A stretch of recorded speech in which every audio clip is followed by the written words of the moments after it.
Well, welcome back, my little kittens. It's Yaya here with another episode of Storytime, Yaya and Papa Moon. Today we're going to be reading out of the 20th century children's book Treasury on page 76 called Millions of Cats, written and illustrated by Wanda Gog. This was originally published in 1928. That is almost 100 years ago. All right, are you ready? Here we go. Once upon a time, there was an old man and a very old woman. They lived in a nice, clean house which had flowers all around it, except where the door was. But they couldn't be happy because they were so very lonely. "If only we had a cat," sighed the old man.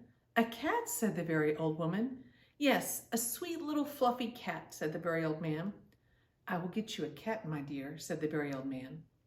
And he set out over the hills to look for one. He climbed over the sunny hills, he trudged through the cool valleys, he walked a long, long time, and at last he came to a hill which was quite covered with cats. Cats here, cats there, cats and kittens everywhere, hundreds of cats, thousands of cats, millions and billions and trillions of cats. "Oh," cried the man joyfully, "now I can choose the prettiest cat and take it home with me." So he chose one. It was white. But just as he was about to leave, he saw another one, all black and white, and it seemed just as pretty as the first one. So he took this one also.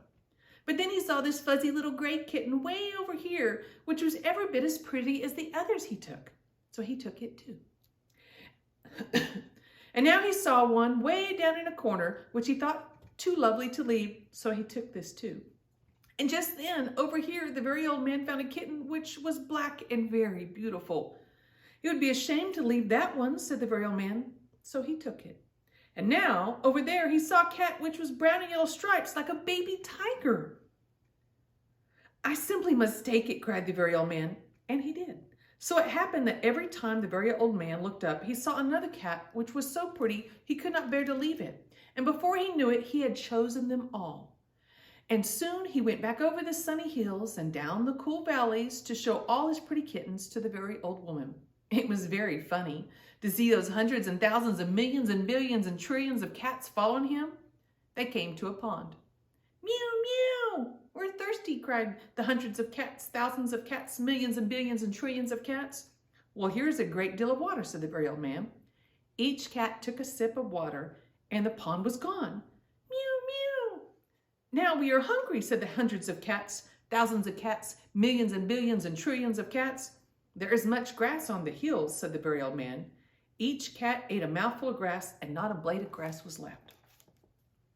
Pretty soon the very old woman saw them coming. "My dear, what are you doing? I asked for one little cat, and what do I see?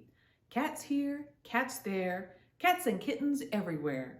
Hundreds of cats, thousands of cats, millions and billions and trillions of cats." "But we can never feed them all," said the very old woman. "They will eat us out of house and home." "I never thought about that," said the very old man. "What shall we do?"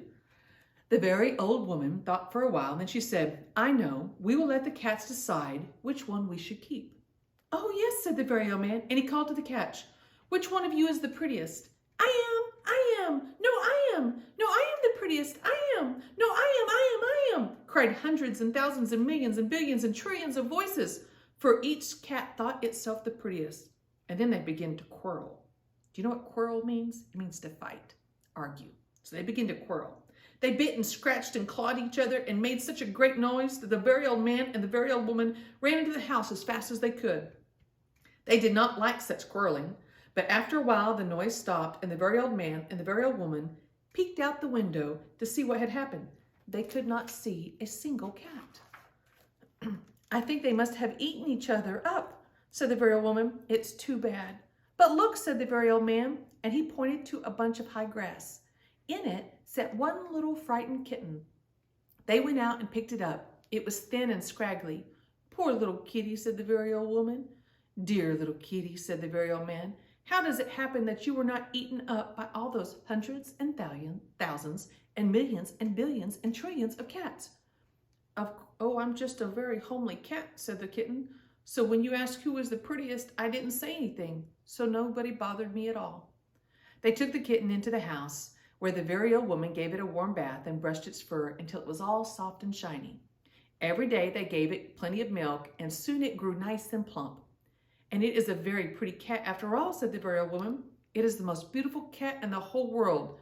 I ought to know, for I have seen hundreds of cats, thousands of cats, millions and billions and trillions of cats, and not one was as pretty as this one. That was a good story. I love cats. Do you know somebody who has a lot of cats? I know somebody who has a lot of cats. Mama Cat and Papa Cat. Shh. Anyway, well, if you have a kitty out there, squeeze him and love him and hug him, because he's probably the best cat in the whole world. All right, guys. Love you, my little kittens. Love you so much, and I miss you. Mwah. Until we see each other again.